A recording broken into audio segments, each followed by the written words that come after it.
Bueno, pues vamos a seguir, que me quedé con los principios ayer. Ya no pudimos avanzar más, pero si llegaron a tener algunas dudas de todo lo que comentamos la sesión pasada, igual me las pueden manifestar en este momento y si podemos, le podemos dar respuestas a estas, si no las empezamos a buscar para darles respuestas en la siguiente sesión. Pero aquí lo importante es que también ustedes, si tienen algún caso, si tienen alguna situación y yo los puedo ayudar al respecto, pues también me lo vayan planteando, al fin que ya se dieron cuenta que es un curso que es de juicio oral civil, pero en realidad pues les estamos dando una amplia gama de soluciones que pueden emplear ustedes en los juzgados, sobre todo como litigantes y sobre todo qué hacer ante la autoridad, ¿no? Porque luego nos enfrentamos ante eso de nosotros vemos a una autoridad, la vemos con fe potestativa y a veces hasta nos da miedo, nos hacemos chiquitos y no preguntamos. Yo creo que lo importante es que si tenemos alguna duda, alguna situación, manifestarlo para poder encontrar la solución correspondiente. Entonces, bueno, ayer estábamos viendo ya los principios de la oralidad que manejan nuestro propio Código de Procedimientos Civiles. Estábamos viendo ya la oralidad, la igualdad, creo que nos quedamos en la inmediación. En inmediación creo que nos quedamos, ahorita que me pongan la diapositiva.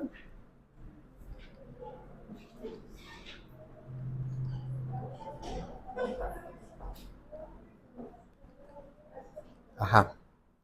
Inmediación sí la vimos todavía el día de ayer, igualdad ya lo vimos y vamos con el principio de contradicción. Creo que nos quedamos en inmediación, ¿no? El día de ayer. ¿O sí la vimos? ¿Ya no la vimos?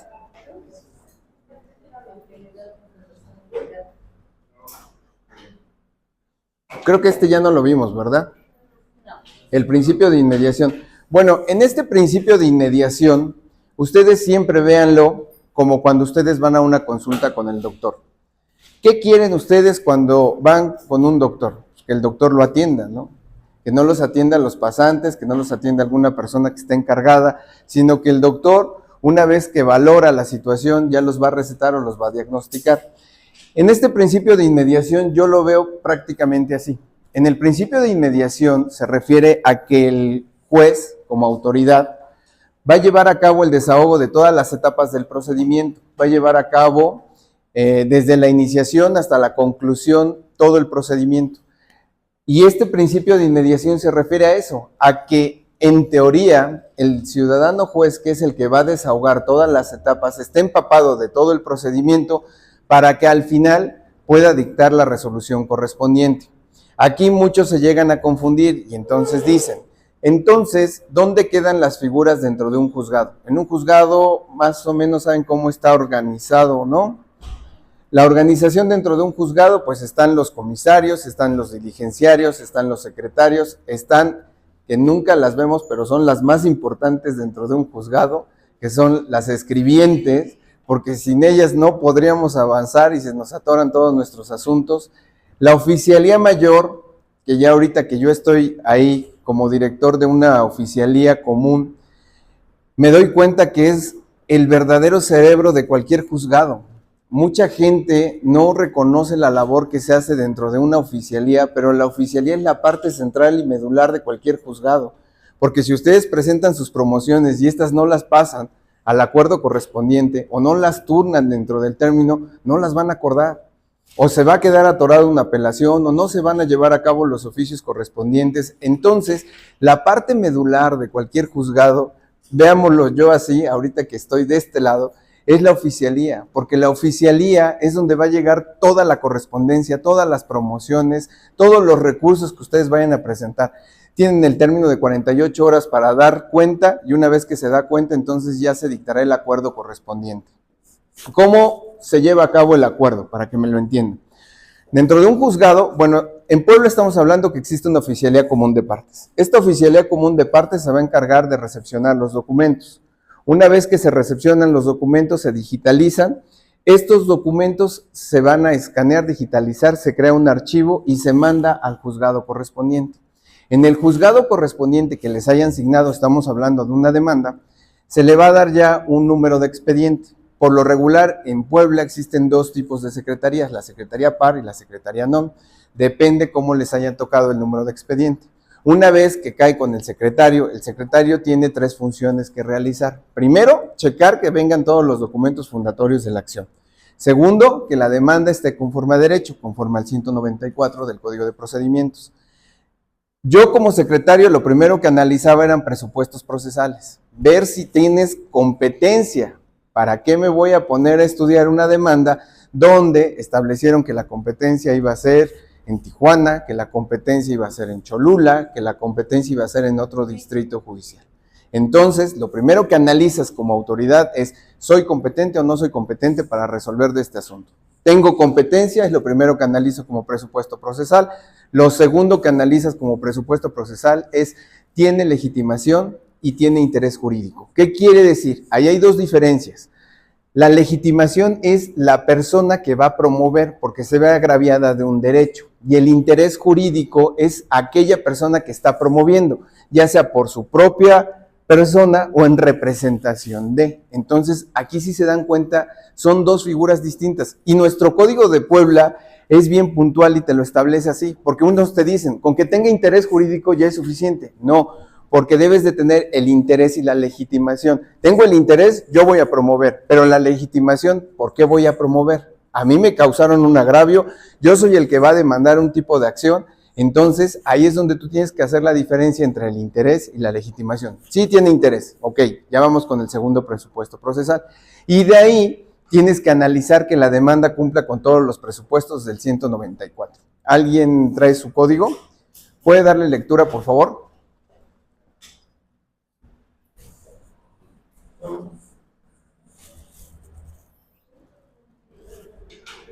Creo que es 194 o 192, ya no me acuerdo cuál es demanda. Ajá, 194, por favor. Adelante, abogado. Artículo 194. Salvo los casos en que la ley dispone otra cosa, la demanda deberá formularse por escrito en el que se expresará el tribunal, acción primera, el tribunal competente ante el que se promueve. Acción segunda, el nombre del actor o de quien promueve en su nombre, su domicilio particular y el domicilio que se llama para recibir notificación. Acción tercera, el nombre y domicilio del abogado patrono con expresión de los datos de inscripción de su título profesional ante el Tribunal Superior de Justicia. Fracción cuarta, el nombre y domicilio del demandado o la expresión de que es persona incierta. Ahorita me hace favor de leerla. Fracción quinta, bajo la palabra prestaciones, el objeto o objetos que se reclamen y sus accesorios, así como el valor de lo demandado, si de ello depende la competencia del tribunal. Fracción sexta, bajo la palabra hechos, la exposición clara y sucinta de aquellos en que el actor funde su demanda, numerándolos y narrándolos con precisión de tal manera que el demandado no se le deje en estado de indefensión, relacionándolos a su vez con el título o títulos de las acciones que se prestan. Fracción séptima, bajo la palabra derechos, los fundamentos normativos, citando los preceptos legales, principios jurídicos, tratados internacionales y la jurisprudencia que se estimen aplicables, que se invocarán en los términos que prevenga la ley. Fracción octava, bajo la palabra pruebas, las que se ofrezcan, mismas que deberán guardar estrecha relación con los hechos alusivos y la expresión concreta en cada caso de qué es lo que se pretende probar. Fracción novena, bajo la palabra peticiones, lo que se pide al tribunal en términos claros y precisos. Y fracción décima, las firmas autógrafas del actor o del representante, así como el abogado patrón. Entonces, si se dan cuenta, ahí te establece cuáles son los requisitos que debe de contener una demanda. Ahora, los presupuestos procesales los tenemos contemplados en el artículo 99 y te establece que será la competencia, el interés jurídico, la capacidad, la personalidad, la legitimación y la presentación de una demanda formal y sustancialmente válida. Entonces, ¿qué te está diciendo? Primero tienes que analizar presupuestos procesales, o sea, primero te vas a ir al artículo 99, tienes que reunir todos esos presupuestos procesales y dentro de estos presupuestos procesales está que exista la demanda formal y sustancialmente válida. Aquí vamos a ver una gran diferencia que se da, por ejemplo, en cuestiones mercantiles. En cuestiones mercantiles te dice que cuando la demanda sea obscura e imprecisa, tú le vas a dar el término de 5 días para que corrija la demanda y una vez que la corrija, puedas sustanciarla y decir si es válida, no es válida, o si la vas a admitir, requerir, o más bien en este caso ya sería si la vas a admitir o si la vas a desechar, porque ya estás haciendo un requerimiento. La gran diferencia que te habla del Código Civil y del Código de Comercio es que en el Código de Comercio te habla de la obscuridad de la demanda, que sí la puedes corregir, que si el juez observa que existe una obscuridad, te da 5 días para que la corrijas, a diferencia de nuestra legislación civil. En nuestra legislación civil te dice, se puede subsanar siempre y cuando no esté en contra de los presupuestos procesales. Y te dice también que le vas a dar un término de 5 días para que la corrija. Me faltó un traslado, ahí sí lo puedo hacer. No la firmé, ahí no lo puedo hacer porque es un requisito. Señalé mala competencia, ahí me la van a desechar. Entonces, vean la diferencia. Y hay una tesis que te establece de obscuridad de la demanda. Cuando ustedes presentan una demanda y resulta que la demanda la hicieron con los pies, porque llega a suceder. Dentro de esa demanda que presentan, se equivocan en cuanto a las fechas, en cuanto a los nombres, en cuanto a situaciones que vienen dentro de la misma. Entonces, tú puedes hacer valer como excepción la obscuridad de la demanda. ¿Qué quiere decir? Que en mi legítima defensa yo no puedo dar una contestación a la demanda porque la misma venía oscura. Vean la diferencia de un mercantil y de un civil. Porque aquí en el mercantil el juez es el que oficiosamente está diciendo estuvo mal la demanda, corrígela.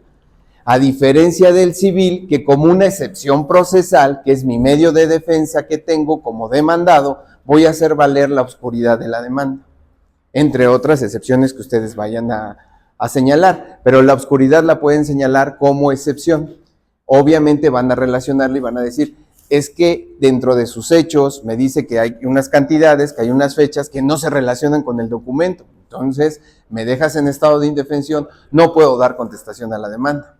Ahí sería una improcedencia de la acción, al final sería el resultado de la sentencia, como tal te devuelven las actuaciones para que vuelvas a demandar. Ahorita vamos a ver esa gran diferencia entre improcedencia de la acción y la acción no probada, porque la acción no probada es cuando es la cosa juzgada, y entonces ahí sí yo ya no puedo volver a demandar. Cuando me declaran la improcedencia de la acción, ahí sí puedo volver a demandar. ¿Por qué? Porque no se llevó a cabo algún presupuesto procesal dentro de la demanda. Eso ahorita lo vamos a ver con calma, porque eso sí está un poquito medio complejo, pero lo vamos a ver ahorita que vayamos avanzando. Bueno, entonces dentro del principio de inmediación, yo les decía, ustedes siempre en el de inmediación siempre vean que es el doctor. ¿Qué quieres? Que el juez esté siempre en todas las audiencias, que el juez lleve a cabo el desahogo y correcto de las mismas para que en su momento pueda dictar una sentencia, y esta sentencia se supone que él la encuentra conforme a derecho y va a dictarte si es probada, no probada, improcedente. ¿Sale? Ese es el principio de inmediación. En el principio de contradicción, ya también lo vimos un poquito ayer y decíamos que en este principio el juez mandará a las partes a que formulen. Este lo manejamos mucho ayer y decíamos, en el principio de contradicción es, yo voy a alegar una situación, pero la parte contraria también tiene derecho a alegar eso. Es el famoso principio de armas. Este está muy relacionado con esta tesis que no sé si me la puedan vincular para que la leamos tantito.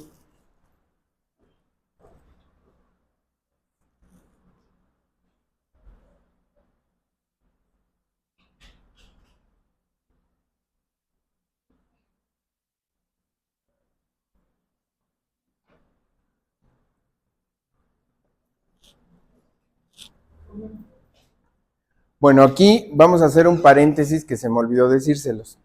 Dentro de los requisitos que leyó el abogado, que decíamos que se establecieron en nuestro Código de Procedimientos Civiles para el Estado después de las reformas del 2005, se creó la famosa figura del abogado patrón. Esta dio mucha lata, porque para ser abogado patrono, ¿qué te decía? El abogado patrono tiene que estar su título registrado en el Tribunal Superior de Justicia del Estado de Puebla. Y entonces, si mi título no estaba registrado, entonces yo no podía promover. ¿Esto es conforme a derecho, contrario a derecho? ¿Qué opina? ¿Por qué? ¿Qué pasa con los abogados cuando tienen una cédula registrada en el Tribunal de Puebla, por ejemplo? Era como que una violación al acceso a la justicia por parte del gobernador. Si una cierta restricción en ese sentido. ¿Alguien más?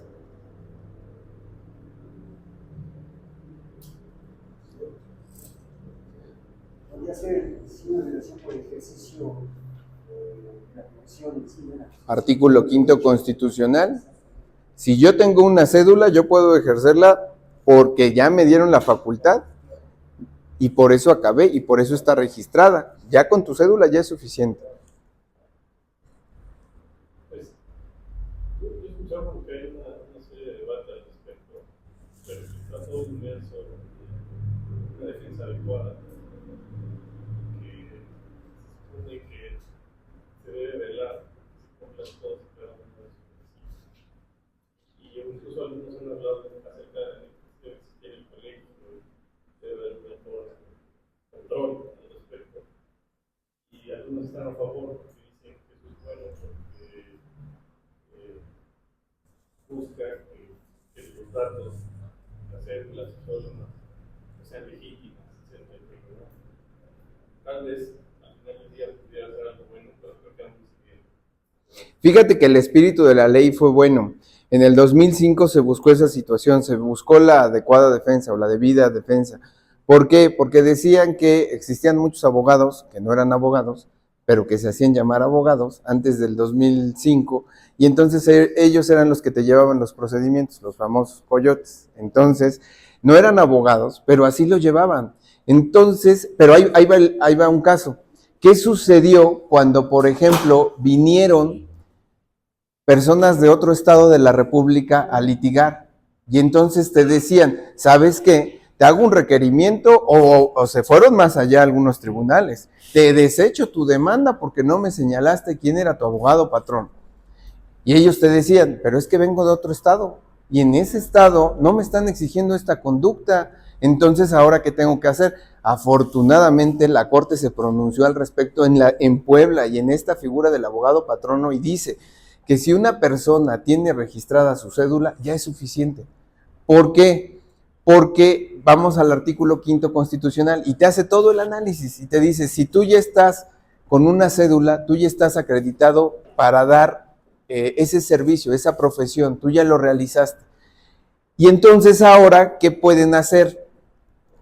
Si vienen algunos compañeros de ustedes que son litigantes y no son del estado de Puebla, señalar la cédula como tal y manifestar esta tesis, que no me puedes privar del acceso a la justicia por el hecho de que mi cédula no esté registrada en el tribunal. Y luego los ponían a correr, era peor, porque en ese momento le decían, tienes que ser abogado patrón. Entonces iban con su título, se lo mandaban vía correo y en ese momento iban y lo inscribían en el tribunal. El tribunal no te lo da luego, está tardando, no sé ahorita los términos, pero en aquella época eran un mes, si bien te iba. Y ya estaba registrado tu título para que tú pudieras litigar. ¿Y mientras? ¿Me muero de hambre o qué? Disculpe, pero ahorita ya en el Código Nacional de Procedimientos Civiles ya desaparece la figura de abogado patrono, ¿verdad? Sí. Okay. Sí, ya solamente con que seas abogado ya es suficiente. Y te dice que si no tienes abogado, aquí va un poquito más para allá, y te dice que si no tienes abogado, te tendrán que proporcionar uno. Porque ya se supone que cada estado de la República ya cuenta con defensorías públicas. Y estas defensorías públicas, aquí no sé qué sucedió en Puebla, pero estas defensorías públicas eran independientes. Esta defensoría pública no pertenecía al Tribunal Superior de Justicia. Actualmente ya se fusionaron y ya la defensoría pertenece también al tribunal. Antes pertenecía a Fiscalía, que yo lo veía muy bien, pero hicieron fusionaron y dijeron que todos los defensores públicos iban a pertenecer al Tribunal Superior de Justicia. Fue, creo que a partir de hace 1 año o 2 años. Está bien porque no te puedes dejar sin legítima defensa, pero pues ahí hay sus bemoles, porque imagínense para toda la población sota de Puebla, y creo que solamente hay como 15 defensores o 10 defensores, para todos y todas las materias. Y ahora ahí te va peor, resulta que tú te quieres divorciar y tu señora también se quiere divorciar, es quien gane. Bueno, si ninguno de los dos tiene los recursos, el primero que vaya a defensoría es al que le van a hacer caso. Y resulta que va tu pareja o vas tú y te van a decir, no, ¿sabes qué? Ya no te puedo llevar tu asunto porque te ganó tu señora y ella es a la primera que estamos atendiendo. Y ahora sí ya te quedaste en estado de indefensión. ¿Y qué vas a hacer? Yo tengo por ejemplo un caso de Atlisco, donde mi contraparte, perdón, mi clienta, nombró su defensor de oficio, pero ahora su contraparte ya renunció a su abogado y ya no quiere nombrar a otro abogado, sino que el defensor, pues ya es que representa a la contraparte. Y es común, ¿eh? Ahí en nuestro juzgado tuvimos así una situación. ¿Y qué hacíamos? Pues se te cierran las puertas porque nosotros lo primero que hicimos fue girar oficio a Defensoría para que le proporcione. Defensoría nos contesta y nos dice, no podemos llevarlo porque ya estamos patrocinando a tu parte contraria. Entonces empezamos a hacer una búsqueda nosotros y dijimos, recuerden que hay bufetes jurídicos. Entonces, a la parte que no tenía el abogado, le dijimos, hay bufetes jurídicos, entonces giramos oficio a la UAP para ver si te pueden proporcionar, pero al final de cuentas, ¿de quién es la voluntad? No le puedes asignar a una persona, porque él también podría decir, ¿por qué me asignas a este defensor si este defensor yo no lo quiero? Bueno, ¿qué pasa? Porque es una carga procesal. Al final, quien te tiene que resolver es Ministerio Público, porque recuerda que él es el representante de la sociedad. Yo como parte contraria. Si ya agotaste, pero si ya agotaste todos los medios de proporcióname en la UAP, proporcióname en bufetes, proporcióname, es más, hasta en asociaciones, proporcióname un abogado, y no lo aceptó, entonces esa carga se la avientas al Ministerio Público. Y Ministerio Público, representante de la sociedad, desígnale a alguien. O sea, sí hay pasividad en este caso de mi contraparte. Y la va a ver. Porque él va a querer que se quede ahí empantanado el asunto. Claro. No, dile, vas a presentar una promoción y en esa promoción se la vas a dirigir al Ministerio Público. Recuerden que todos los juzgados tienen ministerios públicos adscritos. Al Ministerio Público adscrito para que él designe a un representante social o le designe a un abogado. Y ya con eso, entonces ya va cerrando tu círculo. Pero primero agótalo. Primero es, voy a irme a todos los bufetes jurídicos. Ya te dijeron que sí, ya te dijeron que no. Ahora, apercíbelo, juez, para que vaya o te diga por qué no. Ya si te dice el que no, tú vas cerrándole los candados ahí hasta que al Ministerio Público no le quede otra de, pues bueno, voy a buscar entre todas las personas y te voy a designar. Y ya con apercibimiento. Porque si no, se va a quedar ahí empantanado tu asunto. Ya no va a avanzar. Ahora, corres riesgo, porque recuerda que ayer estábamos hablando de caducidad. Si tú estás haciendo gestiones, pero estás haciendo gestiones no procedimentales, decíamos que tienes que dar un impulso procesal. Aquí bueno, ahí no hay caducidad, pero podrías aplicar esa situación de no me designas, entonces yo me la paso así. No acepto, hasta que te decreten caducidad y se acabó el asunto y se va. Eso no lo hagan. Es una estrategia de las que no tienen que hacer. Ustedes tienen que ser la otra parte para irle cerrando el candado para que pueda designar a un abogado. ¿Me iban a preguntar, no? No. También algo que leyó su compañero, ya estoy en la universidad, me acordé, que dijo el abogado, es que hablábamos del abogado patrono. Y ayer yo les decía, el abogado patrono, recuerden que tiene el carácter ya de mandatario judicial, puede promover, él puede desahogar audiencias. Esta tesis es bien clarita, esta tesis les da la pauta a ustedes para que si ya los designaron como abogado patrono y la autoridad te dice, no puedes intervenir, no puedes actuar, espérate, hay una tesis que me da esa facultad de ser mandatario judicial. Si la gustas leer, por favor.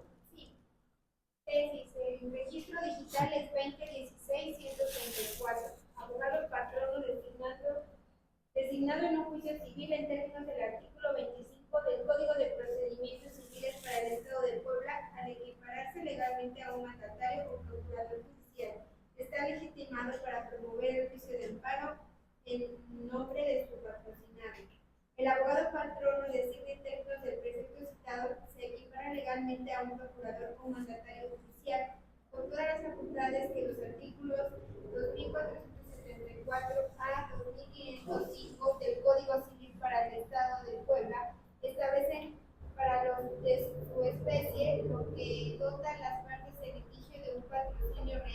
adecuado que garantiza la óptima defensa de sus intereses.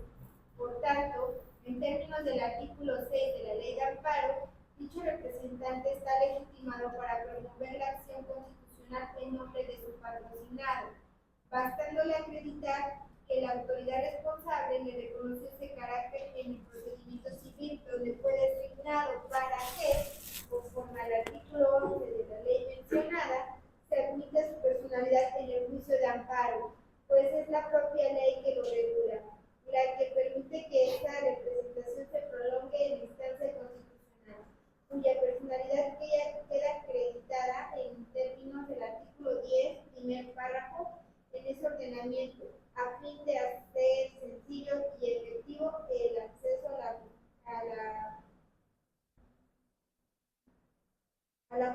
¿no es aquí que está constitucional? No está atrás, no. No, ese cortajo.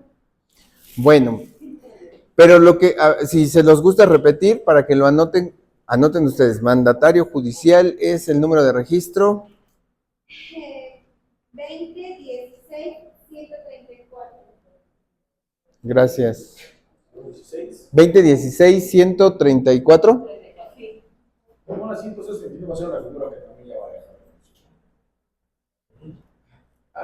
Entonces en todas las actuaciones van a tener que intervenir prácticamente el actor. Es que ahora con esta situación, ¿qué se hace? Yo se las estoy dando porque ¿qué sucedía, por ejemplo, en las audiencias del juicio oral? Recuerda que en las audiencias del juicio oral solamente, se supone, que solamente vamos a tener dos. Una, cuando formulas la demanda, otra cuando da contestación, tres, y otra cuando se lleva a cabo el desahogo de las pruebas. Entonces, ¿qué sucedía en el desahogo de las pruebas o en la propia contestación? Que no iba tu representado. Entonces te decían, se va a suspender la audiencia porque no viene el representado. Solamente viene el abogado patrono que fue designado por la parte actora. Y la parte demandada te argumentaba esa situación. No puedo dar contestación a la demanda porque no viene la parte actora. Pues no, ¿qué crees? Que como le dieron la facultad como abogado patrono, él puede representarla en ese momento. En la siguiente audiencia, no podemos llevar a cabo el desahogo de las pruebas porque no viene la parte actora. Ok, son dos cosas distintas. Puedes desahogar las pruebas, las que tenía que desahogar de forma personalísima, se van a declarar por desiertas porque no vino, pero las demás pruebas donde pueda tener una intervención el abogado patrono, se va a poder llevar a cabo. Y antes te decían, no se lleva a cabo el desahogo de las pruebas porque no viene tu representado. Ahora ya no es necesario. Si ya te nombran como abogado patrono, tú ya puedes intervenir. Y ve el efecto que te está dando. Puedes intervenir hasta para promover un juicio de amparo. Te está dando esa famosa legitimación, lo que te decía, la legitimación y el interés jurídico. Antes te decía, ¿tienes legitimación? Sí. ¿Tienes el interés? ¿A ti te está causando un agravio el juicio? No. Pero ¿qué crees? Que como ya soy el representante de él, entonces sí ya tengo un interés.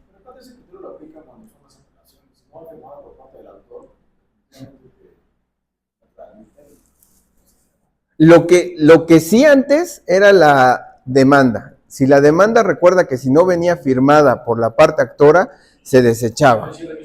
Ese sí. Por los dos, porque te van a designar. Es más, cuando no venía firmada esa famosa protesta, hasta te requerían, te decían, te damos el término de 3 días para que designes abogado patrono. Aunque ya lo habías puesto ahí, pero como no habías hecho la protesta, o te dicen, o en la primera diligencia que intervenga, va a aceptar y protestar el cargo, que por lo regular es lo que están haciendo. Es designas a fulanito de tal, ya lo designaste, pero ¿en qué momento vas a aceptar y protestar el cargo? En el momento de la audiencia. Cuando llevamos a cabo las audiencias orales, ahí sucede esta situación. Yo tengo a la parte actora, primero vamos con la parte actora, ¿no? La parte actora en ese momento va a formular su demanda. Entonces, la parte actora, yo digo que en este momento acepta y protesta el cargo como abogada patrona, pero ya lo estoy haciendo desde la audiencia. Y tienen que decir, de hecho, yo como secretario les decía que en la primera intervención, yo a todos los protesto en términos de ley para que se conduzcan con verdad y con respeto. Y dentro de esa protesta, también protestas al abogado patrono. Si usted va a protestar como abogado patrono que lo va a designar, sí, protesto, ya, es suficiente. Pero ya quedó en la grabación, ya te designaron como abogado patrono. y ya puedes intervenir. En ese caso, también tiene que mencionar los datos de su registro. Ya no es necesario, porque únicamente con que tú acredites la cédula y en ese momento se la presentes al secretario, el secretario lo único que hace es pasarla en la cámara de reproducción, ya queda registrada y en ese momento el juez por eso te designa. Vas a ser abogado patrono, aceptas y protestas, ya aceptaste. Algunos sí señalan el registro. Yo no veo mal si llevas el registro, porque ya de una vez vas mandando y le das los datos a la autoridad y todo queda ya videograbado, para que quede más cerrada esa situación. Sí. Se supone que nosotros como secretarios de acuerdo, cuando te presentan una cédula, lo primero que tenemos que hacer es verificar que esa cédula esté registrada en el tribunal. Y ya una vez que está verificado, entonces ya con eso decimos que está aceptando y protestando el cargo. Ahorita, por ejemplo, en materia de oralidad familiar, nos abrieron un campo donde tiene que promover y tiene que ir forzosamente el abogado que lo va a representar.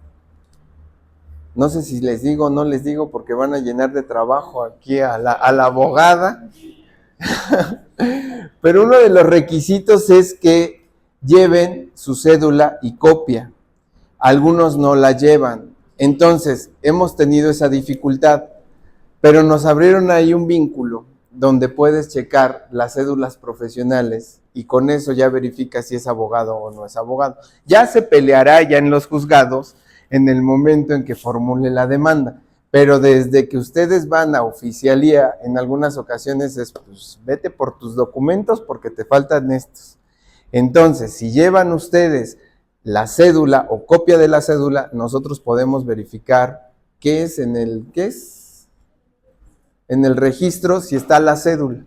Y ya con eso verificamos, y yo la verdad es que a ellos no les pongo peros, pero siempre y cuando pasen a hablar conmigo. Si no pasan a hablar conmigo, pues no les damos la autorización, porque por lo regular las carpetas ya vienen así para la oralidad familiar, ¿eh? Yo ahí no me quiero meter tanto porque ahí traen una pachanga en oralidad familiar. Cada quien hace lo que quiere, cada quien está pidiendo elementos, cada juez está pronunciando. A la mejor juez me la quitaron y me la volvieron magistrada, pero yo considero que es la mejor juez que había en oralidad familiar.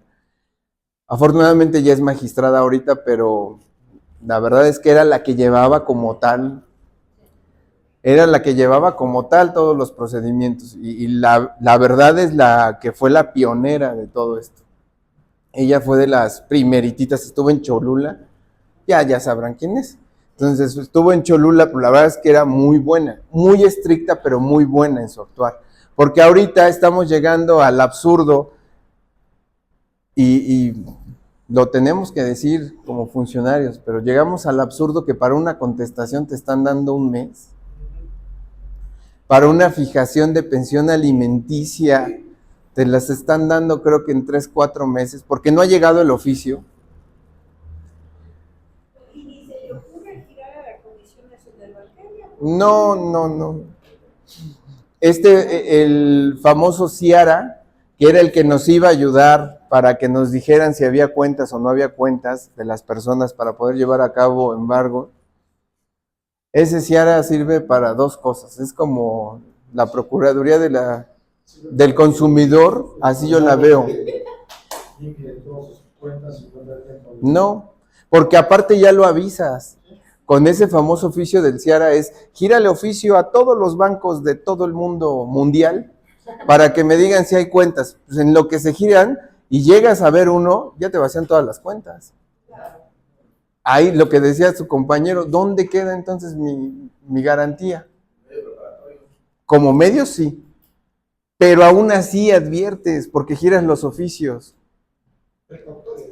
Ajá, ándale, con una medida precautoria. Sí, ándale. Bueno, primero es obtener la información bancaria para poder hacer Eso. A menos que la tengas. Eso sí de acreditar con los testigos, porque si no, el criterio del secretario de acuerdo. Y luego a ver si no te fijan una garantía. Porque aparte la garantía queda a criterio de la autoridad. Todas las garantías, nosotros nos íbamos vamos a fijar una garantía conforme al 10%. Si era chiquito, decíamos, Pues no, porque entonces son como 5,000, serían 500. No, pues te fijamos 2,500.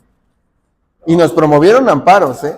Y al final nos concedían la razón, porque todo es a criterio de la autoridad. La única que no puedes fijar como criterio de autoridad es cuando es una garantía y es en materia federal, porque ahí te establece una tesis cómo tienes que sacar el porcentaje. Y aparte te dice que será en números. Esa tesis te establece, tendrás que ser lo que estás reclamando por el tiempo que tú piensas que va a durar el amparo, lo multiplicas y lo divides. Y ya con eso te fijan la garantía. De hecho, cuando te fijan la garantía y te establecen la propia tesis, cómo se tiene que llevar a cabo ahí sí es un procedimiento matemático, cómo tienes que llevar a cabo las cuentas para obtener la garantía. Pero te lo establece como tal. Es a ver si se las paso la próxima sesión. Te establece tal cual. La verdad está muy compleja porque te habla de UMAS, te habla también de la tasa, de la TIE y el tiempo en que tú consideres que va a durar un amparo, que ahí por lo regular lo multiplican creo que por 30 o lo dividen por 30, una cosa así. Y ya te sacan la garantía. La verdad es que unas están súper elevadas. Yo no lo veo que sean proporcionales porque supuestamente lo están sacando de lo que tú vas a obtener, pero pues, ¿de dónde tienes esa cantidad líquida? Luego te hacen requerimientos los federales a nosotros y nos dicen, bueno, a ver, vas a hacer un lanzamiento, ¿cuál es la cantidad líquida que tienes? Si tienes una liquidación, que padre, vas a decirle, bueno, hasta esta fecha tengo esto y sobre esto ya fíjala. Y si no la tienes, era una renta de 2,000 pesitos. Y entonces ahí es donde empiezan a sacar ellos su cuenta y dicen, bueno, 2,000, ¿cuánto te debe? ¿Y de dónde lo sacan? Al final de cuentas es a criterio de la autoridad. Ya está en el federal. Te dice cómo hacer la cuenta, pero no te dice cómo son los parámetros para poderlo sacar. Al final de cuentas. Entonces decíamos, bueno, si tienes suerte y te fijan una garantía chiquita, pues qué bueno, pero si te fijan una garantía enorme, ¿cómo lo vas a pagar? ¿O cómo la vas a hacer?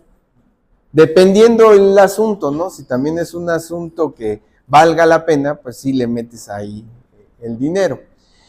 Bueno, entonces estábamos con el principio de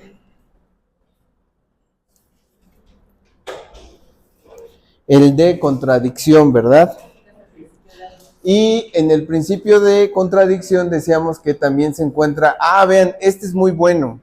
¿Han escuchado ustedes el principio de adquisición procesal?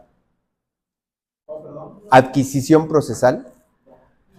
El de adquisición procesal, fíjense que este es muy bueno cuando tú ya te vas a dedicar o al litigante o si tienes la fortuna de que te nombren como proyectista dentro de un juzgado para dictar la sentencia. ¿Por qué? El de adquisición procesal es un principio que casi no lo vemos nosotros como abogados y como autoridad menos. El principio de adquisición procesal se refiere a que su compañera, recuerden qué momentos va a haber en las pruebas, para que empecemos a partir desde ahí.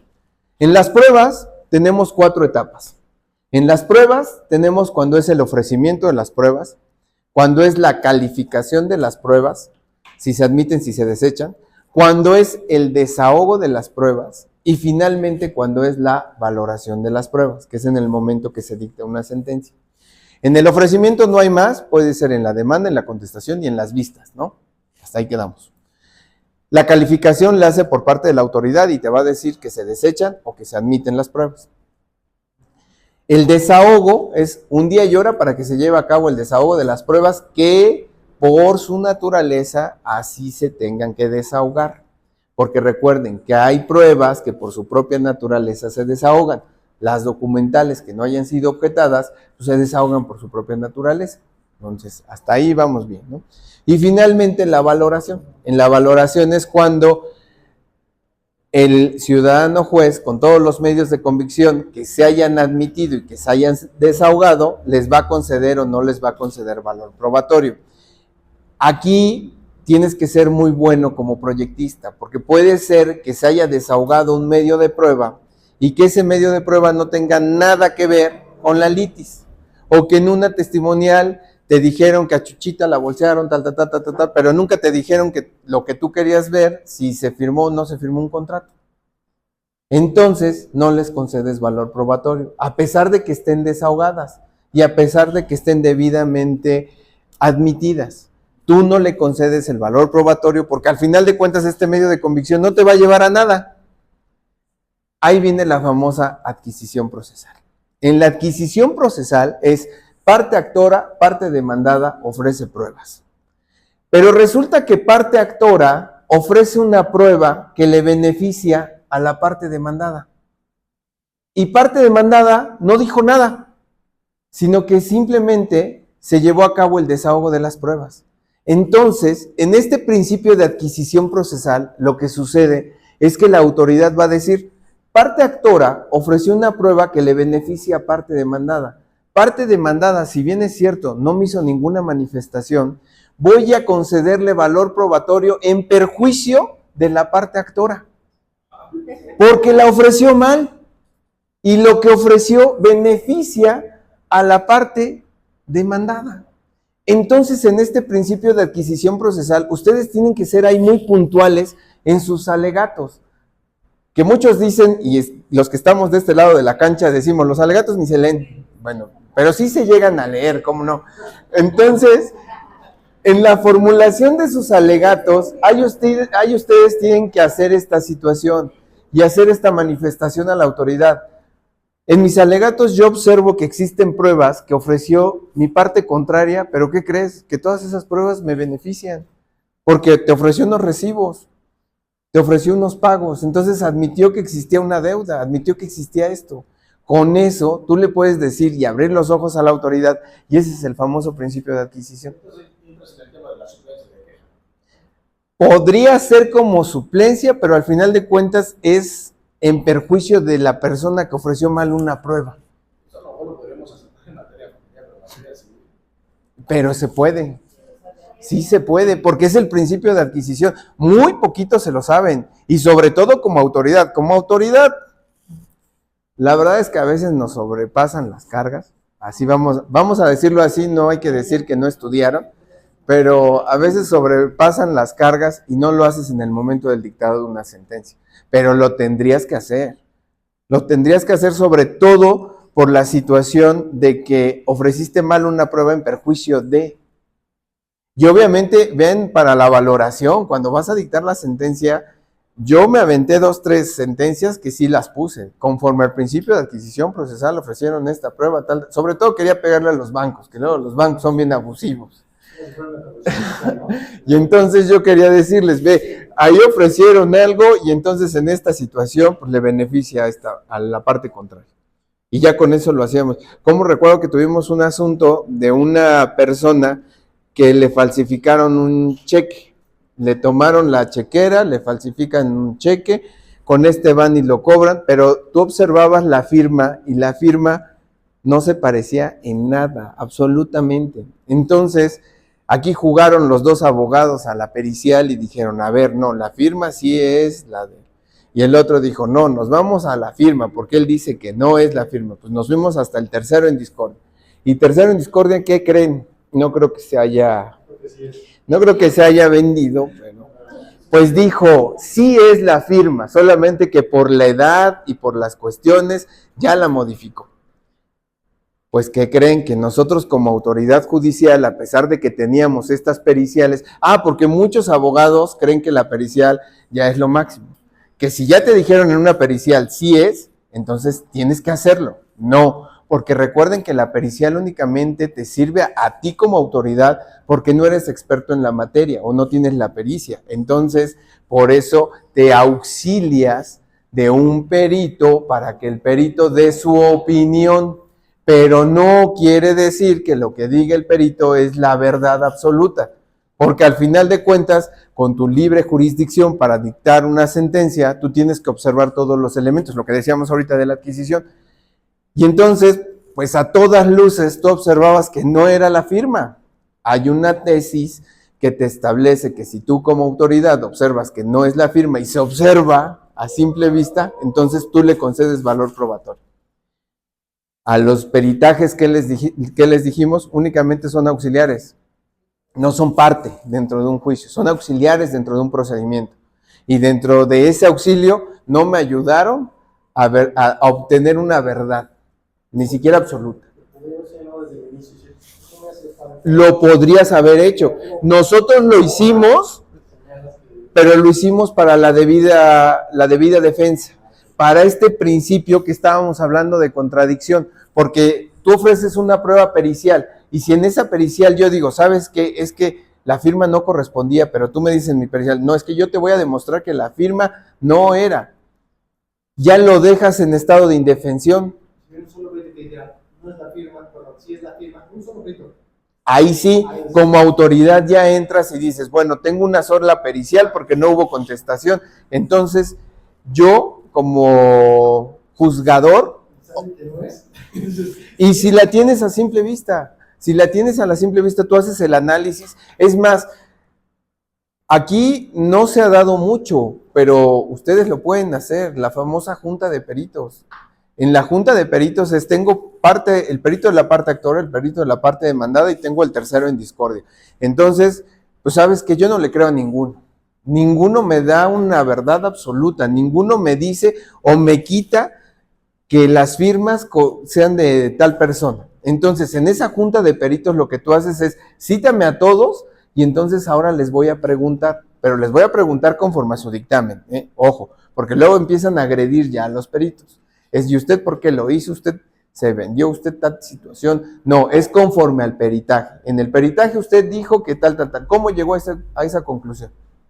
Y lo puedes hacer.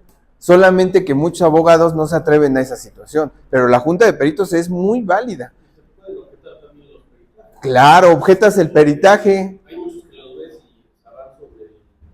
Es el machote del perito que a veces ni se cambia las palabras. Eso. O ponen el contenido ya, dejaron las fotos de otro, lo más de. Sí ha llegado a suceder, sí, claro. ¿Por qué? Porque te vas con el perito te dice una cosa que ni siquiera es lo que le tenías que argumentar, pero por eso te digo, son solamente auxiliares, porque unos te decían, no, es que los peritos son parte dentro de un procedimiento, no son parte solamente tienes dos, al actor y al demandado, punto. Bueno, y si es que existiera algún litisconsorcio por ahí, ¿no? Pero solamente tienes al actor y al demandado, párale de contar. Los demás van a venir a deducir derechos y van a demostrar o van a acreditar esa calidad, ese famoso interés jurídico. Pero como tal, el perito solamente es auxiliar. Pero no lo toman así, o sea, realmente los jueces, o sea, si hay 2 contra 1 a favor, digamos. Por eso te estoy dando estas herramientas. La famosa sana crítica, que deben resolver con base a principios lógicos jurídicos y a la experiencia. Entonces, desde ese punto de vista, esa firma no es del cliente, digamos. Y lo resuelven así. O sea, hay juzgados que inclusive, yo digo que debería haber una reforma ahí, porque hasta ponen el perito tercero en discordia, hasta el número telefónico, casi ahora le va a ir a otro. No, y aparte, ¿sabes qué? Que eso del perito tercero en discordia, afortunadamente ahorita que entró ya la escuela, no me acuerdo de formación, la que también pertenece al tribunal, ahí ya es donde te designan al perito tercero en discordia. Hay una ley del perito tercero en discordia y en esa te dice cuál va a ser el monto de los honorarios y cómo los vas a nombrar. Muchos juzgados todavía no lo hacen, pero en teoría te tiene que llegar en tu correo, te tiene que, en ese momento, en el momento de la designación del tercero en discordia, tiene que ser supuestamente aleatorio y ahí te manda el perito por materia. Eso, fíjate que yo sí lo he visto y ya cambió mucho a como estaba antes, porque el famoso tercero en discordia era puesto por la autoridad. Ahorita ya no, ahorita el tercero en discordia tiene que estar dentro de la lista de peritos, se manda el oficio y ya te lo asigna aleatoriamente. Y te digo que, es más, creo que lo que te estaba cobrando como máximo eran 12,000, una cosa así. Pero ojo, ahí también hay unos que empezaron a abusar de esa situación. ¿Por qué? Porque yo tengo una pericial, y por ejemplo, tengo una pericial en grafoscopía, documentoscopía y dactiloscopía, por lo regular las 3. Y te cobraban por cada uno. Y no tiene que ser. Solamente es una pericial para las 3. No te tienen que cobrar por materia. Hay que ver cómo la ofreciste. Pero en realidad el perito solamente te tendría que cobrar por las 3 los 12,000, pero yo he visto a peritos que están cobrando por cada materia que están realizando. Entonces habría que ofrecer las 3 Es que depende qué es lo que quieras demostrar, porque muchos se van a sus formatos que ya traen y dicen, vengo a ofrecer la pericial en grafo, documentoscopía y dactiloscopía, pero son tres cosas distintas. Una es huella, otra es firma y otra es saber el historial de la firma. Entonces, ¿qué quieres demostrar en realidad con esa pericial? ¿Para qué te vas a las tres? Yo nunca he visto esa situación, al menos que quieras combatir las tres en un documento y objetarlas, órale. Pero en realidad, Aparte que ella ya, bueno, yo me aquí quedas como un presidente y le están desechando los de las INES, todo lo que es la firma y tal, ya las están desechando como digital. todo va a ser Sí, digital. ya lo están empezando a digitalizar, salió un problema ahí. ¿Cómo lo haces? Como lo hacen en Ahora, ahí tienes que ofrecer bien la prueba, porque imagínate, con esta situación que me acabas de decir, hay pruebas que ya van cambiando su naturaleza. Hay pruebas donde tú estabas diciendo antes, que vengan y que me presente el documento, ya te lo dicen, no, es que, o el famoso correo electrónico, o un WhatsAppazo, es que te lo vengo a ofrecer como prueba. Entonces, hay que ver primero si es una prueba legítima o si no es legítima. Dentro de esa, hay que ver.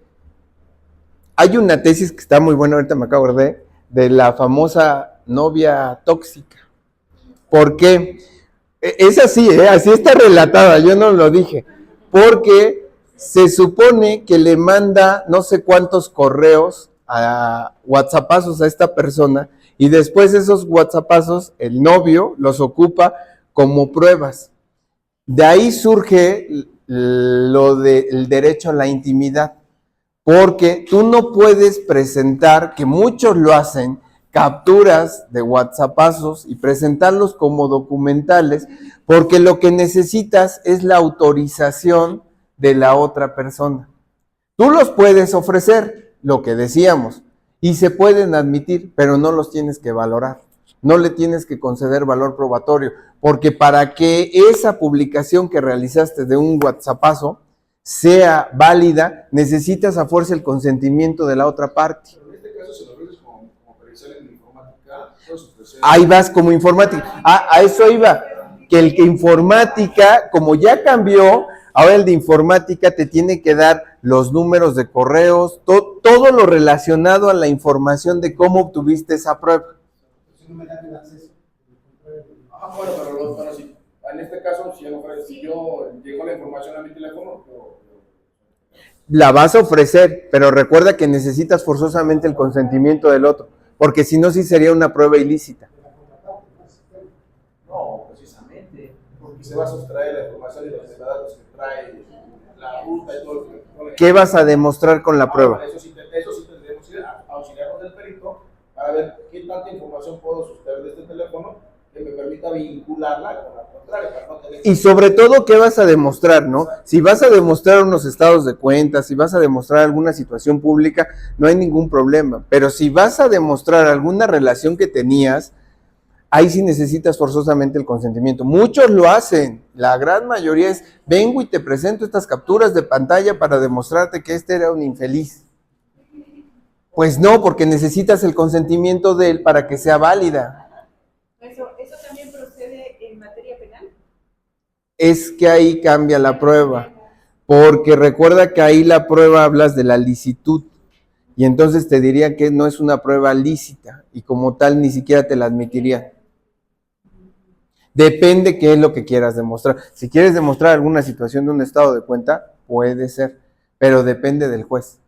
Por eso te decía que existen los momentos en las pruebas. Un momento para ofrecimiento, para calificación, que ahí es donde te va a decir se admite o se desecha. Un momento para el desahogo, y dentro del desahogo podrías también objetar. Cuando son cuestiones de carácter personal, sí se requiere la autorización del juez Del contrario. en el caso federal, cuando son comunicaciones personales. Pero cuando es información que no lleva ningún tipo de vulneración de derecho, basta con la Y creo que también reformaron, porque decía que si también son conversaciones que te llevan a un delito, también pueden ser obtenidas lícitamente. De hecho, hay una ley del mucho fiscalía y procuraduría, que es cuando hay información que puedes encontrar ahí, que hay ciertas excepciones a la regla de este tipo de servicios. Seguridad nacional, cuando pueda afrontar cuestiones de seguridad nacional.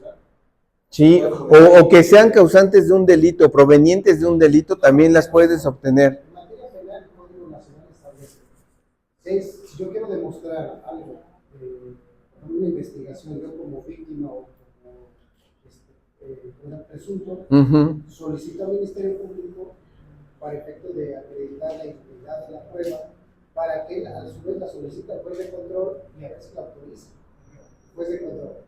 En caso de que el Ministerio Público sea un delito de oficio, tiene que solicitarlo al juez de control para una intervención del aparato, en este caso, ya sea con una relación de cuántas llamadas se hicieron en tal fecha, cuál es el proveedor del servicio, pero siempre cuando el juez de control lo autoriza. Sí, sobre todo esa creo que las ocupan para secuestros, algunas situaciones de esos delitos. Pero no pasa que acredita la idoneidad Ujú. de la prueba, por ejemplo, hay que sustentarlo ante el juez, que hay muchas cosas. Oiga, es que me llamó por teléfono y me amenazó. A ver, ¿qué día? Yo ahora juez de control, hable de nada más para ese caso, pero el juez de control determinará si es que nada. Sí.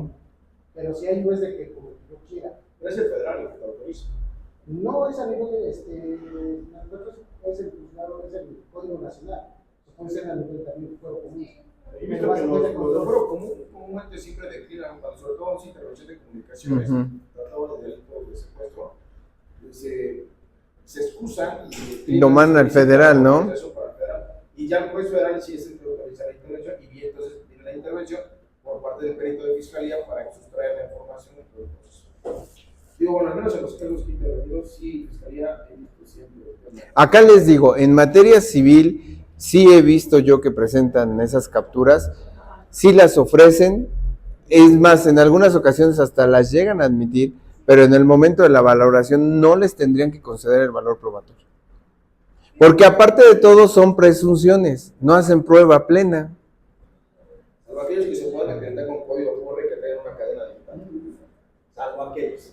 Pero si no, Porque si se puede seguir bajo lectura del código QR cadena digital, sí deben ser valoradas. les concedes valor, pero al final de cuentas va a ser una presunción. Sí, sí, sí. Aquí es lo importante. Recuerden que en las pruebas, por eso yo les decía, aquí no hablamos de ganadores o perdedores, sino de quién acredita la acción y quién justifica las excepciones. ¿Pero a través de qué? A través de pruebas. Si tú haces bien tus pruebas, es la parte medular de una demanda, es lo que quiero que les quede bien clarito, porque muchos dicen, son mis hechos, son mis jurisprudencias, es lo que yo estoy... No, si tú narras un hecho, ¿con qué me lo vas a sustentar? Desde lo que dijiste también está bien en las pruebas, porque si es un mal ofrecimiento, puedes ahí. Se acabó. por materia mercantil, puedes venir. Lo que decíamos, ofreces una prueba, pero esa prueba en lugar de beneficiarte, beneficia a tu contraria, ya, ¿cómo para qué? ¿Quieres demostrar que hay una deuda? Ajá, y ofrezco unos recibos, y ofrezco... Solito te diste el balazo en el pie. Entonces, cuando tú haces los ofrecimientos de pruebas, en el ofrecimiento de pruebas debe ser bien puntual. Cada hecho que pretendo demostrar, porque les vuelvo a repetir, luego hay letanías que te dicen en las demandas, pero realmente, ¿qué quieres? Y ahorita lo vamos a ver ya en la oralidad. En la oralidad, bueno, leyó el abogado todos los presupuestos que debe de tener una demanda. Y si se dieron cuenta, eran pruebas, hechos, derechos, justificar, todo lo que tiene que tener una demanda, 194. Pero si nos vamos a lo que estamos viendo nosotros, que es el procedimiento oral, esta abogada, que les digo que ahora es magistrada, nos decía, ustedes fundamenten su demanda cuando la vayan a formular solamente en 3 cosas. El artículo 576 te dice que solamente tú tienes que señalar 3 cosas en tus demandas orales, que es el objeto, los hechos y las pruebas. Si ustedes hacen esto, objeto, hechos y prueba, su demanda es formal y sustancialmente válida. En el objeto, ¿qué voy a reclamar? Mis pretensiones. Esto. Hechos. ¿Con qué te voy a demostrar? ¿Qué fue lo que sucedió? ¿Cuál es el chisme? Dime qué sucedió. Es esto. Ahora, lo que les decía de las pruebas. ¿Con qué lo voy a sustentar? Pues este hecho con esta prueba, este hecho con esta prueba. Y ya con eso es suficiente. Ya no vamos a irnos al tradicional que te dice que tendrás que ofrecer el derecho, tendrás que justificarlo, tendrás que establecer tesis. Vaya ni que Ya no. resumir todo el documento, nada más lo sustancial, es el trabajo. El día que ustedes lleguen como abogados y sustenten una demanda así, créanme que hasta la autoridad no va a saber qué hacer. Porque ustedes van a llegar y van a decirle en oficialía y van a decir, quiero formular una demanda oral civil. Te van a decir, ¿su demanda? No la traigo, la voy a formular. Te van a sacar los datos correspondientes. En ese momento te tienen que llevar al juzgado, te llevan con el secretario. ¿Usted va a presentar una demanda? Sí, la vengo a formular. Arránquese. Eso tendría que ser. Y hasta eso, quitar ya las escribientes y es, no me dictas, sino que te grabamos. Y órale, formúlala. Eso tendría. Te piden la demanda, es que ya nada más pasas a ratificar en ese momento. Lo que tendría que hacer, tiene que, así te lo hacen en todos los juzgados. Le presento mi demanda. Pero en el familiar recuerda que señalan un día y hora, que tampoco tendrías que hacerlo. Se brinca la parte de que llegas en el momento. Pero sí, para presentar la demanda sí es oral. ¿Y por qué esperarte? O sea, cuando yo llegué a oficialía eran, ¿cuántos? ¿3 meses? 4 meses. Sí, Cholula están, En Cholula creo que ya están en agosto. sí, o sea, entra como a solo que quita la oralidad. Afortunadamente ahorita vimos agendas, hicimos los trámites necesarios y creo que ya es julio. Ahorita si ustedes van y formulan piden citación, que no tiene que ser así. Piden citación para una demanda, ya Ahí llevan los documentos completos. eso sí, Ya no. si no, no. Ya no. No, ahí sí son muy estrictos. Ahí sí son súper estrictos, si no, no. ¿El exodurísimo cómo es? Pero ahorita son, ¿qué? En julio, ¿no?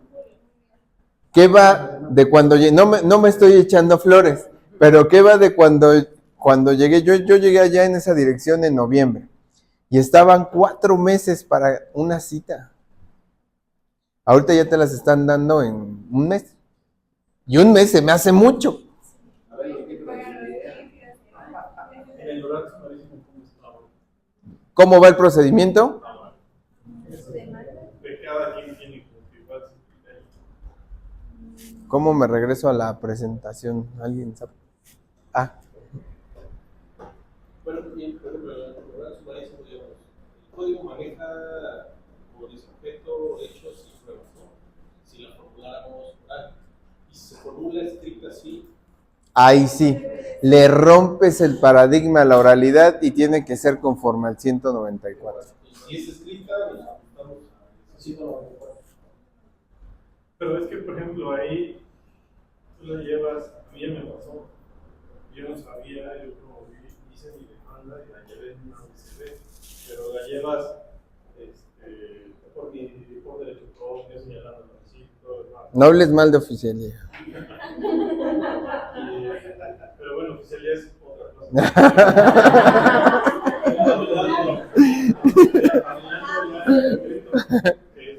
Lo más doloroso es, por ejemplo, ya estando en el juzgado, claro, yo no hablo de Del quinto tampoco hables, que ahí estuve. En el juzgado ya, a mí lo que me pasó es que el juez decía una cosa y la secretaria decía otra.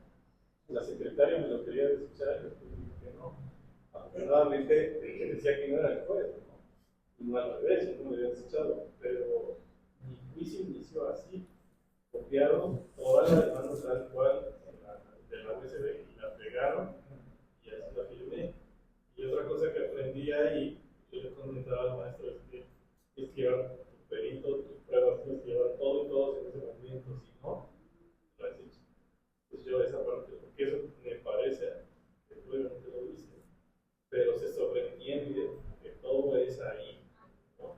Ahora, otra cosa es que yo ahí tengo una pregunta, porque si ya ya estás en el juzgado, ¿no? Y aún así considero, o es más bien la pregunta, ¿se puede que yo, en lugar de poner todo la estructura objeto, quiero esto, estos son mis hechos y mis pruebas que van... Sin problema. Sí, sí. O sea, yo podría sustituirlo o redactarlo como si lo estuviera Manifestando. verbalizando, Ujú. y aún así lo escribo y eso te lo copio, y si tú lo lees, pues va a parecer como si lo hubieras verbalizado, ¿no? Puede así o aún así tampoco. Ahí sí no. Sin certificación del USB o de certificación. Porque recuerda que tú ya llegas con el secretario que tiene fe. Entonces se supone que en ese momento, si tú la vas a formular de forma verbal, oral, en ese momento no tendría, bueno, en materia familiar sí lo hacemos, pero no tendría que ser así, te tienen que abrir audiencia y tú tendrías que pararte en la cámara y empezar y establecerla. Si tú no lo haces de esa forma, llevo mi demanda y en ese momento la tengo que ratificar.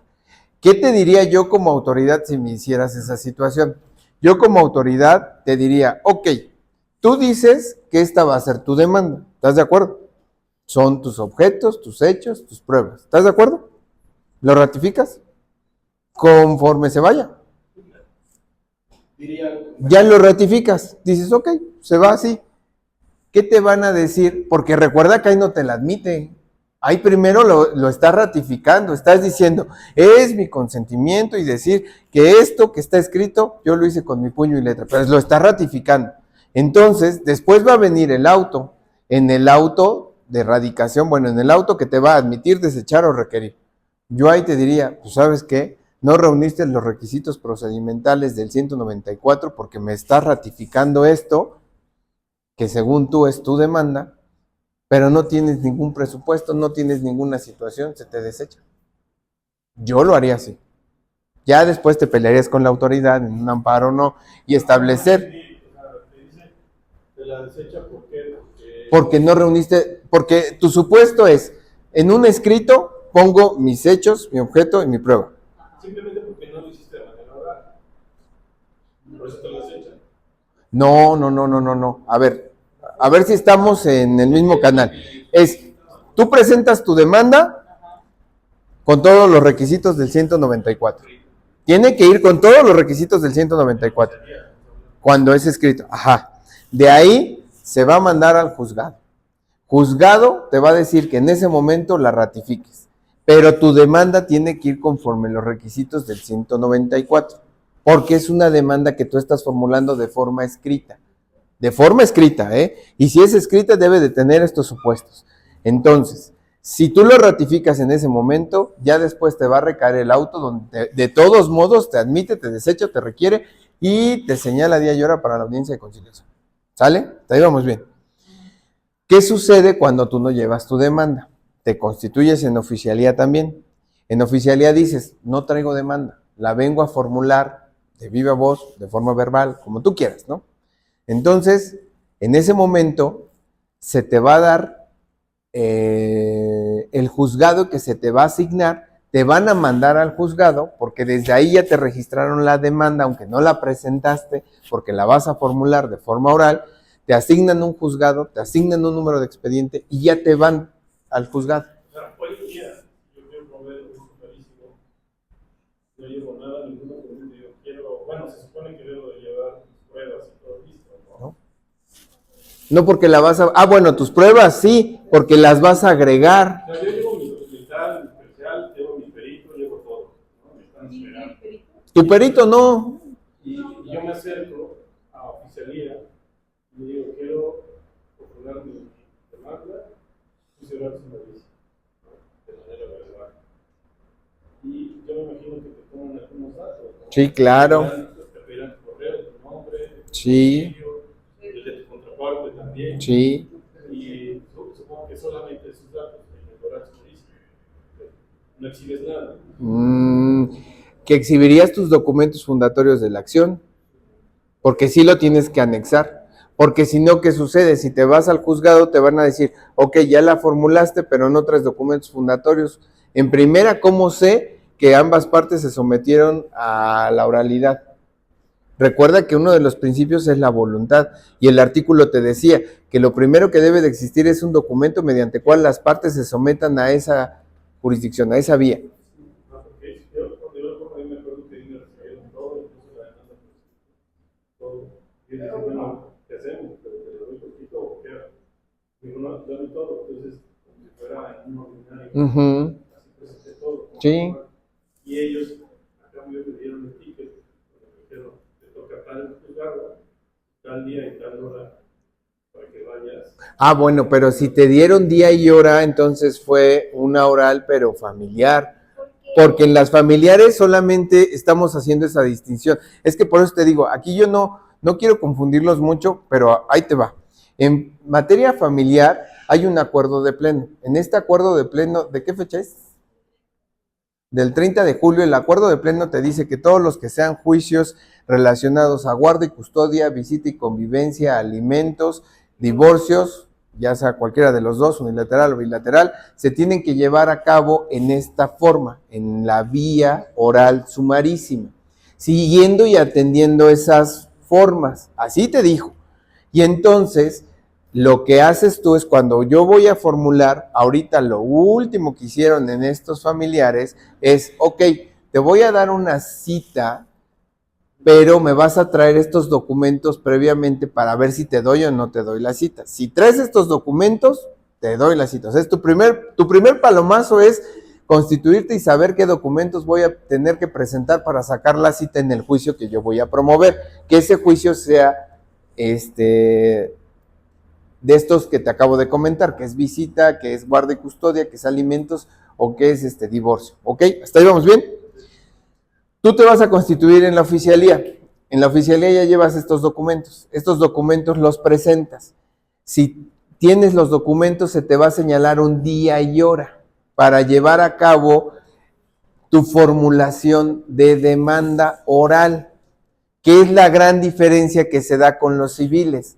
Porque aquí sí se te da un día y hora para que tú vayas y entonces ya te vas a constituir en la sala de oralidad familiar y en ese momento es donde tú vas a desahogar tu demanda como tal. Y en este, ¿cómo debería de ser? No como porque unos dicen una cosa, otros dicen otra, pero ¿cómo debería de ser desde oficialía? En el civil, En el sumarísimo. en el civil se supone que pueden ser dos situaciones únicamente. Una es, creo que aquí está, mira. Primero, ya lo cambié. Bueno, suena medio de primaria, pero se los puse para que los vayamos viendo. ¿Qué es OPC? Oficialía de partes común. Entonces, primero va a ingresar el usuario a la oficialía. Después se le asigna un turno de atención correspondiente para que vaya a la ventanilla correspondiente. Aquí yo ya les modifiqué y por favor a los que ya vayan a ir a las oficialías, ya no voy a tener a una persona ahí para que les dé el turno. Ya ustedes como abogados lo tienen que hacer. Eso apenas lo implementé. Espero que no colapse porque el primer día sí fue un caos. Pero, ¿qué se supone? Que se supone que hicimos un programa donde sea tan amigable que llegue el abogado o cualquier usuario o cualquier persona que no sepa de derecho y lo único que tiene que hacer en la pantallita es voy a presentar una demanda oral, escrito con anexos, sin anexos, apelaciones o exhortos. Le tiene que dar un clic, imprime y ya saca su turno. Eso tiene que hacer el abogado.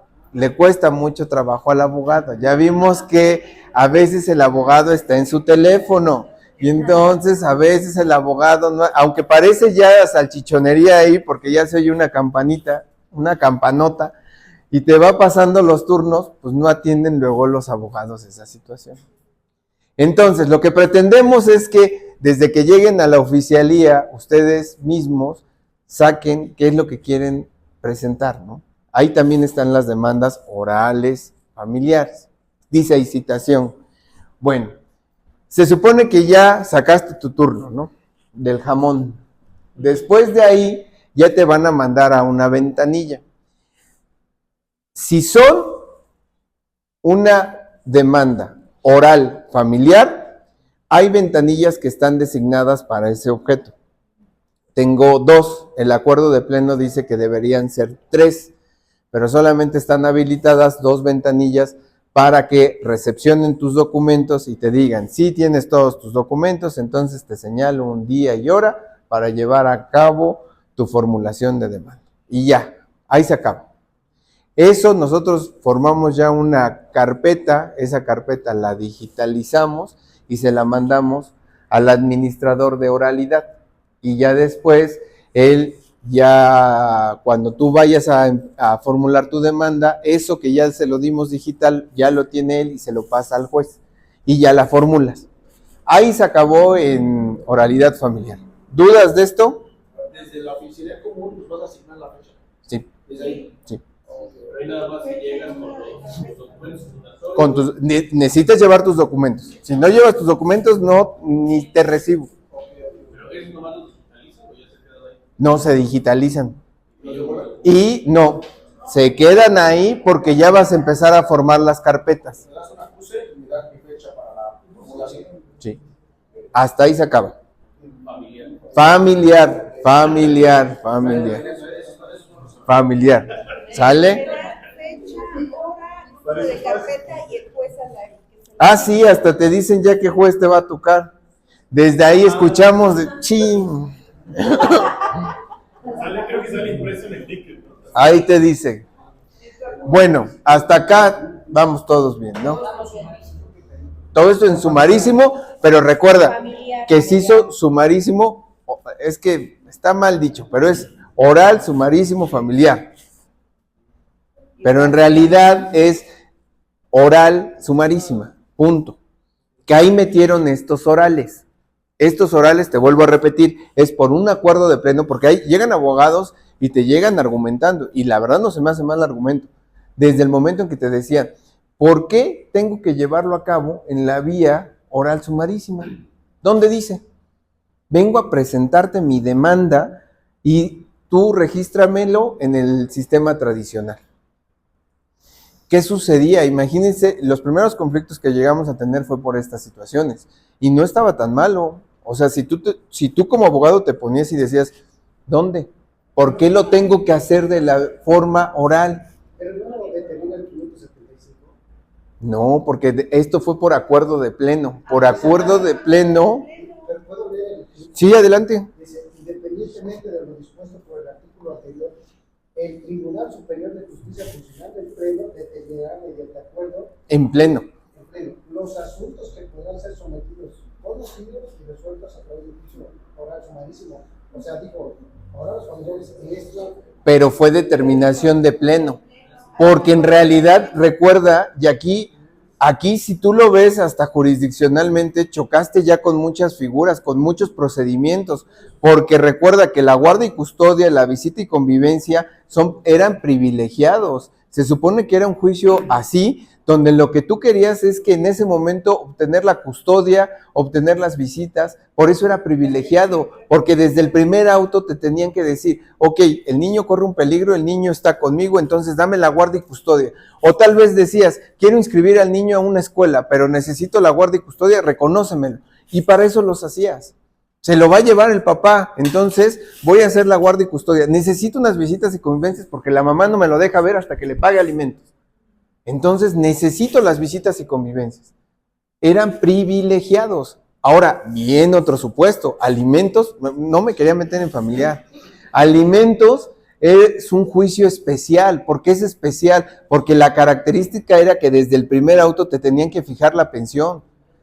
Si trabajara o no trabajara, a ti no te importaba. Tú desde el primer auto decías, y se fija una pensión, si no trabajaba o no acreditabas esa situación en tantos salarios mínimos. Eran salarios mínimos, no estaban las sumas. En tantos salarios mínimos. Y ya, con eso decías, bueno, y existía una tesis que decía, bueno, pero es obrero, no tiene trabajo, está así, tal, vámonos con el mínimo del salario. Pero ya le estás dando un salario, aunque sea al menos, porque era por la necesidad. Y ya después de que cubrías eso, y ahora sí se convierte en ordinario. Entonces ve, estamos hablando de figuras que ya estás un especial, ya estás que es un privilegiado, y fusionaron todo esto. Y dijeron, como queremos darle celeridad, como queremos que se privilegien estos juicios, pues que sean de forma oral sumarísima. Por eso te digo que es una verdadera, que no me escuche ningún juez familiar, pero es una verdadera pachanga ¿Cómo lo están haciendo todos los jueces? Porque unos jueces están determinando desde el primer auto, otros jueces te están diciendo hasta que yo tenga elementos y pueda fijar, otros te están diciendo acredítame la necesidad porque no sé si de veras le están pegando al niño. Quiero las visitas porque no sé si de veras estás pasando o no la pensión. Pero no se supone que una característica que tiene que ver, por ejemplo, en ese Ah, pero recuerda esto, aquí ya te dijo, aquí ya no hay voluntad, aquí ya nos vamos a un acuerdo de pleno donde te dijo, la vía tiene que hacerse de esta forma. pero no digo podrán, o sea, No. ¿es optativa o es obligatoria? No, obligatoria. Y ahí viene lo peor, y te lo digo porque apenas un abogado me argumentó, y no lo vi mal, o sea, se me puso y me gritó y todo, y me dice, bueno, es que el acuerdo de pleno, ¿qué validez tiene? Digo, pues el acuerdo de pleno es ley. El acuerdo de pleno ya tiene una obligatoriedad, pero también recuerda que tú como abogado podías en su momento promover tu amparo y decir, por acuerdo de pleno, ¿por qué estás haciendo esta situación? Aquí desafortunadamente ya pasó el término para promover el amparo correspondiente, pero lo podías hacer. Yo le comentaba a unos chicos de allá de oficialía lo que sucedió en Ciudad Judicial, cuando los juzgados se pasan a Ciudad Judicial. ¿Ciudad Judicial dónde está? Está en Cholula. Entonces empezaron a llover amparos, los abogados que les gira dijeron, a ver, vamos a promover amparos porque no eres competente, porque estás resolviendo en una jurisdicción donde no es Puebla, y entonces se sacaron eso de, ya no somos ahora Ciudad Judicial, Puebla. Pero es por eso que todos los oficios y todo viene como Ciudad Judicial. Date cuenta y ninguno dice H Puebla de Zaragoza, tal. Todos tienen que decir Ciudad Judicial, porque estás dentro del distrito de Cholula. Ahí fue un acuerdo de pleno y entonces empezaron a decir, bueno, entonces, ¿hasta dónde le vamos a dar esa validez al acuerdo de pleno? ¿Hasta dónde le vamos a dar esa obligatoriedad? Promovieron amparos, pero ya se había transcurrido el término. Aquí podían haber hecho lo mismo los abogados y decir, promuevo un amparo porque ahora me lo estás convirtiendo en oral sumarísimo. Yo quiero irme al tradicional. No lo puedes promover cuando presentas la cita porque puede ser una videocomunicativa, ¿no? Como primera No, ya no aplica. Porque tiene razón en la cuestión de los juicios privilegiados. Ahora te tardas un mes para que te den la guardia de custodia, te tardas un mes para que efectivamente... O como antes, como decía tu compañera, son 3 meses para que me des una cita y en la cita esperarme. Y aparte, primero formular y luego de formular que me digan si la medida es o no es. Y tú lo que quieres es ver ya a tu hijo, ya llevas... Porque estamos hablando 3 meses para la cita, lo que decías, explícale al abogado, que diga, explícale al cliente. Yo en lo particular, y no es manejarlo yendo, pero bajo esa objetiva, me voy por el final. Digo, Ya ves diferentes estrategias. Que no... Y pido la medida precautoria con el Ministerio Público a hacer la sustracción o el impedimento. Digo, porque también en materia penal, la sustracción para el tema de cuando no hay visitas y convivencias al respecto. Entonces también lo puedes hacer. Pero tendría que tener la guardia de custodia por una autoridad, ¿sí? Decretada ya por una autoridad. Sí. Sí, para el tema de la sustracción, está el tema de la guardia de custodia. Es como hoy me presentaban una demanda, que querían promover una guarda y custodia en el tradicional, pero porque quería llevar a cabo una adopción. O sea, si tú lo analizas, no estaba tan mal la abogada, porque la abogada lo que decía, a ver, primero voy a obtener la guarda y custodia y con la guarda y custodia después ya promuevo la adopción, porque se los piden en el DIF como requisito. Después de 20,000 dictámenes que también te hace el DIF, pero te dice, primero debes de tener la guarda y custodia. No eran familiares. Entonces, por eso se lo pedía el DIF como requisito. La verdad, ahí no sé el DIF cómo esté manejando esa situación, pero como privilegiado le dije, a ver, no lo puedes hacer como tradicional porque está este acuerdo de pleno y entonces tienes que hacerlo forzosamente en la vía oral sumarísima. Ahí se contrapone, no he leído bien la ley del DIF, donde te diga esa situación, pero ahí hay una contraposición de leyes. Pero si no es familiar, no tiene interés jurídico, como diría. La guardia y custodia, te digo, ahí no sé bien cuál era el requisito que le pidieron ahí en el DIF. Ella quería promover guardia y custodia para promover después la adopción. Así. Yo ya le dije que no, lo podía hacer en el tradicional porque estaba este acuerdo de pleno. Pero el niño lo tenía aquí. Te digo que ya no leí bien, ya no supe bien los elementos. Ya lo tenía. Y eso no hay una obligación, o sea, yo te estoy presentando esto, ¿cómo podría tener la obligación de recibirlo en mi petición y ya que resuelvan? No, Porque se están negando a tu derecho de petición. Yo aquí lo que trato es de mediar esa situación, porque si el abogado puede argumentarme este hecho, de decirme, pues tú recíbeme, tú solamente eres receptora. que me desechen y yo ya veo. Ya en juzgado observo. Lo que yo les digo es, a ver, ¿para qué te voy a hacer la maldad en el sentido de recibirte si cuando llega al juzgado te van a desechar?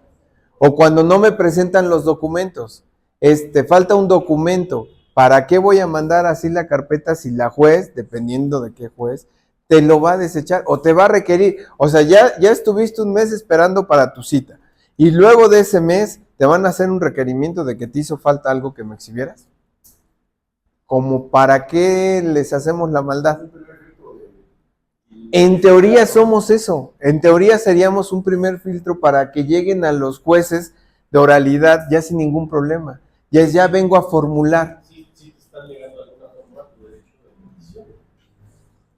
Si lo ves fríamente, sí. Sí, no, sí. No hay que verla Sí. Sí, realmente, porque yo puedo demandar como yo quiera. Sería nomás una queja, porque ni siquiera es amparo, ni siquiera reclamaría. Yo creo que tendrías que ir al amparo Sí, por pero sí le el, pidió la queja. por el derecho de petición. No, porque la queja sería en contra del funcionario, pero aquí tú te irías en contra del pleno. También el amparo va a decir, viste, era apostado exclusivo de exclusividad y eres Sí. Sí, o sea, sí lo puedes hacer, no hay ningún problema. Pero antes de que se me olvide, ahorita que tocó el tema de guarda y custodia, ¿es posible que la guarda y custodia la tramiten los abuelos? Sí. Lo que les estamos pidiendo es que lleven un documento que acrediten ese parentesco, sí. una causal, ¿no? De la pérdida de la patria. Bueno, de la guardia y custodia. Porque ¿qué pasó? Empezamos a mandar carpetas sin que tuvieran este documento que acreditaba que era el abuelo y se las empezaron a desechar. Ya cuando formulaban la demanda. Pero aún ahí sí lo acreditaron, deberían de darle. No, nosotros sí le dábamos trámite, nosotros formábamos la carpeta y la llevábamos a oralidad. Oralidad formulaba y como decía, como te faltó este documento fundatorio de la acción, se te desecha. ¿Y por qué mejor no me requieres? ¿Por qué mejor no me dices, te doy 5 días y acredítame el entroncamiento? Yo creo que sería lo correcto, pero estaban desechando. Dicen que eso es negarte el acceso. Es lo que volvemos con el compañero, no te puede... Menores, ¿no? Son menores. Creo que este curso tiene que cambiar de nombre, se debería incluso Si era lo legal y ilegal. Bueno, que ya me pasé, ¿verdad? ¿Qué hora es? Descansamos 10 minutitos.